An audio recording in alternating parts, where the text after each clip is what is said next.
guys, and welcome to a recent reads. Welcome to a recent read. So these books I read in July, and I still haven't put this up. So I'm gonna go through them.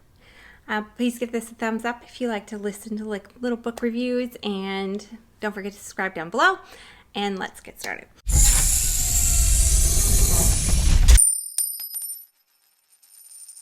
Book number 1 is Shipped by Angie Hockman. This came out in January of this year. Okay, this one's about Henley and Graham. They're up for the same position, so it should be an enemies to lovers trope. And they're up for the same position at the same company. One of them is like moving to a place he wants to move to. He works from home. And the other one has just been working really, really hard at this company. And it is a cruise ship, like travel company thing, like they sell the cruises. And so in order to promote it, they both get sent on this cruise to the Galapagos. I don't know how to say it. The Galapagos. And it's beautiful, right? It's gorgeous and it has all these animals. And so they kind of butt heads, and while they're on the cruise ship, they're like working a little bit. There is so much job aspect in this book for both of them. From both sides, you hear just so much about their job and what they do in the Galapagos, and working on the cruise to like answer customers' questions and what their plan is for the future. So yeah, the book was very heavily centered on their actual jobs and not so much centered on the romance part of the romantic comedy. And so I just didn't really buy it in the end. It was an okay book, like a middle of the road read for me. It was a really cute, easy summer read. It was very easy to read. I read it very quickly. It was like the Graham side of things. You barely heard from Graham.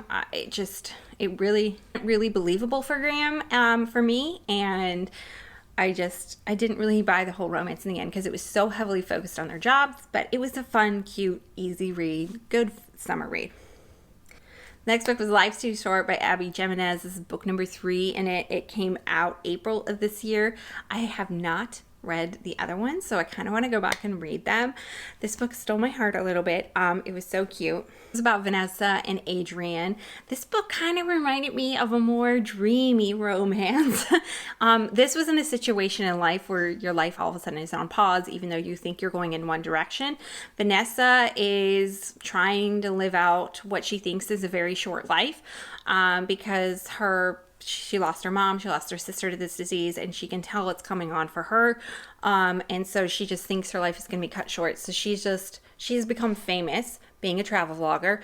She didn't expect that, but she's just kind of living her life to the fullest. But her life is like put on pause for a moment to take care of this baby, which happens. It's happened in my life, so it's a very relatable, not like that exact scenario at all, but your life is put on pause. I think everybody can relate to that right now with COVID and stuff. Like, things change all the time, even though you think you're going in one direction. And then for Adrian, he's the next door neighbor, and he's very, very, very focused on his job. He's very hardworking. He puts in very long hours. And so the baby obviously wakes him up one night, and I felt like the relationship was very realistic in the beginning, but it did kind of hit a dreamier state. Where he was just like so helpful and so willing to like change his path in life. I was kind of like, But it was really, really cute. I loved it. The ending was kind of hard to read a little bit. But yeah, I really enjoyed it. I think I gave this 4 stars overall. I highly suggest you check it out. It was a good surprise for me. I didn't expect anything of this. I thought it was just going to be another run-of-the-mill romantic comedy, and I had a lot of fun with it. It was really, really good. A little heart-wrenching at the end. I think the ending really saved it as well. I liked the very beginning, the middle not as much, and then the ending I loved. So maybe I gave it 5 stars. I did. I gave it 5 stars.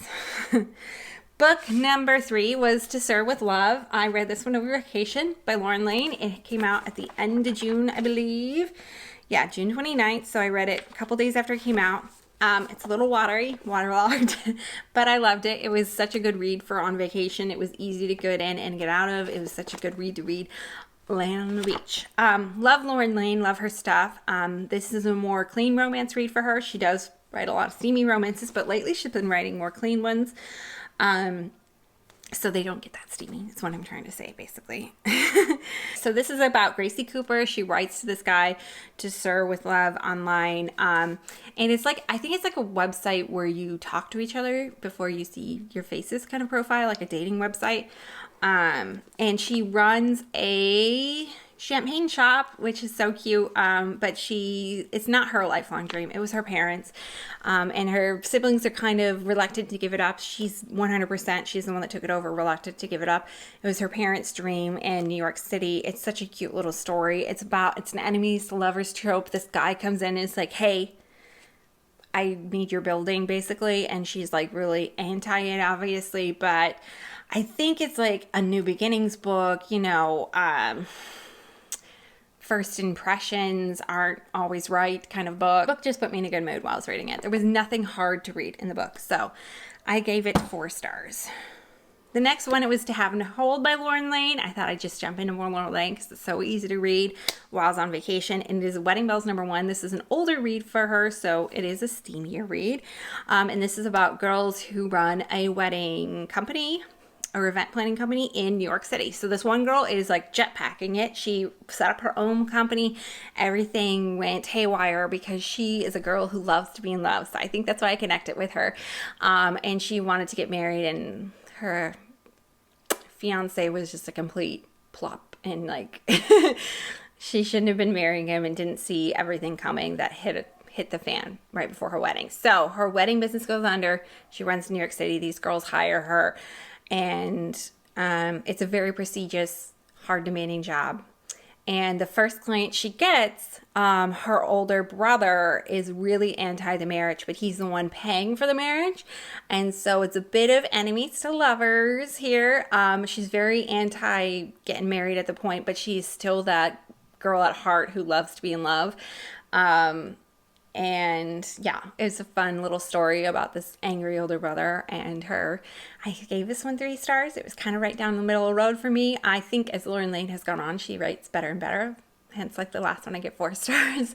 But I enjoyed this enough to go on with the series, which I think will be coming up. But these came out like 5 years ago, so they came out quite a while ago for her.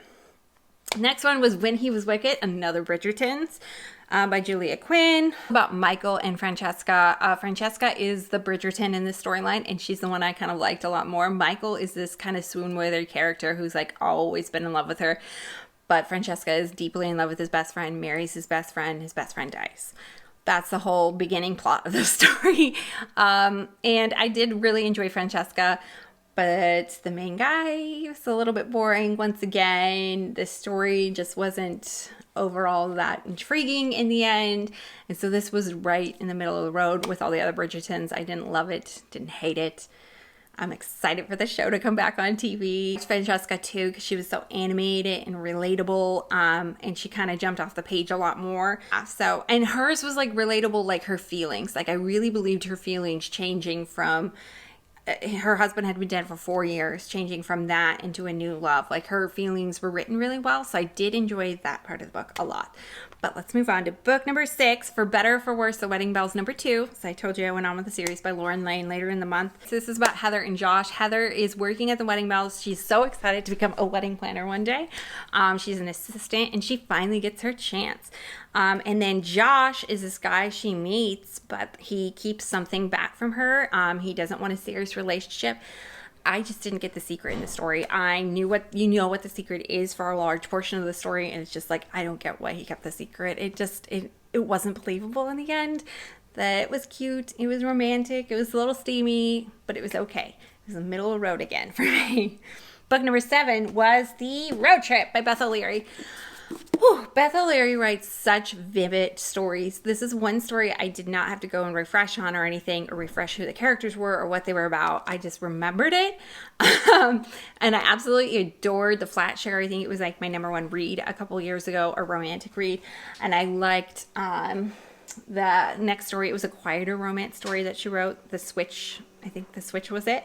And it was really good as well. This one is a story about a girl who is very out there and like goes and travels and does a lot of things. And as you can see, she cut her hair purple. The guy is a very quieter. He's like this poetry guy that's supposed to be really buff, but what kind of poetry have you ever met that's just gorgeous and handsome? But whatever. He's really wealthy. She's not. Everything is like this disaster. It falls up, stuck on going to a road trip to a wedding years later after they've broken up, but obviously there's a lot of feelings still there. There's this whole scenario about why they broke up and what the moment was, which was a bit of a letdown, honestly, in the end.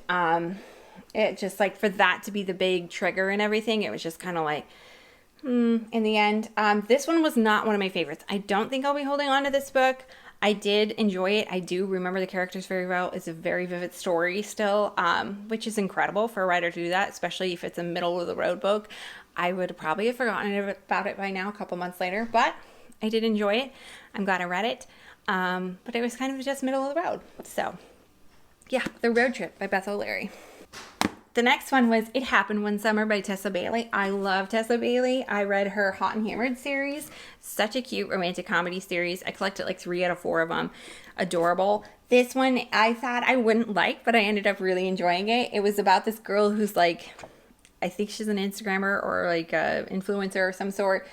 Very, very into fashion, and that's her whole life, and she's incredibly wealthy. She goes up and meets a sea captain because she's kind of banished, and she wants to get to know her father, her biological father.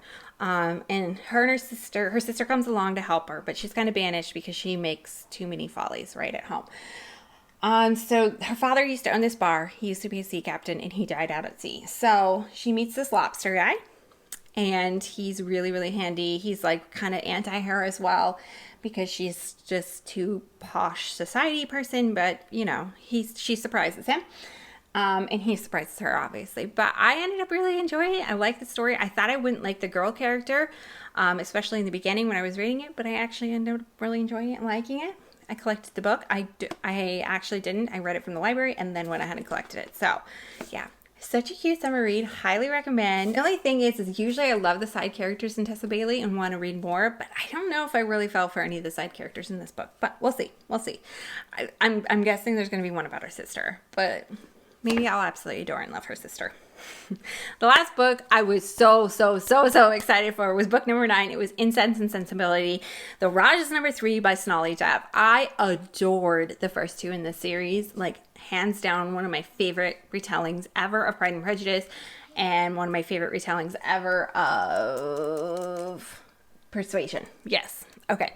So the Rajas, I was so excited about this story. This is Raj number 3, and he is going to be governor, maybe president one day. So he was in the other previous books, and I was so excited about Raj. I was so excited about Yash. Actually, his name is Yash. And then introducing a new character. Her name is India. India is very calm and peaceful and not a character like me at all. She's done yoga her whole life. And she's just gliding through life. Like, she's just not a character that was relatable to me. I don't love the Sense and Sensibility story as much as the other stories. Definitely, like, I like Mansfield Park more. So this one kind of had it hard, but I just... the romance wasn't there for me between Yash. It was just told that that's what was going on. A lot of this was love at a distance. Like, I'm loving you from a distance kind of storyline.